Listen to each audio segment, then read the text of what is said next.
চিহ্নিত কিছু সন্ত্রাসী তার উপর অতিরিক্ত হামলা করে এবং আমরা ইতিমধ্যে জানতে পেরেছি তাকে নাকি গুলি করা হয়েছে এবং তার দা দিয়ে তার পুরো মাথা থেতলে দিয়েছে হত্যার উদ্দেশ্যে।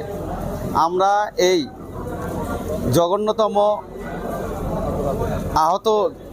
নিহতের উদ্দেশ্যে যে হত্যার উদ্দেশ্যে মারা হয়েছিল এই সন্ত্রাসী হামলার আমরা তীব্র প্রতিবাদ জানাই এবং আমরা পুলিশ প্রশাসনকে বলবো আপনারা অতি বিলম্বে তাদেরকে গ্রেপ্তার করতে হবে, নইলে বগুড়া জেলা যুবদল কঠোর আন্দোলন দিতে বাধ্য হবে। রাত 11টার কিছু সময় পরে অতুল চন্দ্র উপজেলা যুবদলের আহ্বায়ক তাকে সাবগ্রাম হাটের নিকটে কিছু সন্ত্রাসী দ্বারা কুপিয়েছে।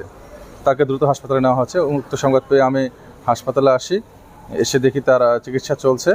বর্তমানে তার সিটি স্ক্যানিংয়ের কাজ চলছে। আমি তদন্ত করে যতটুকু জেনেছি যে যারা অতুল চন্দ্রকে আহত করেছে তারা ঘটনার সময় মাস্ক এবং মুখোশ পরেছিল। তাদের সম্পর্কে তথ্য নেওয়া হচ্ছে।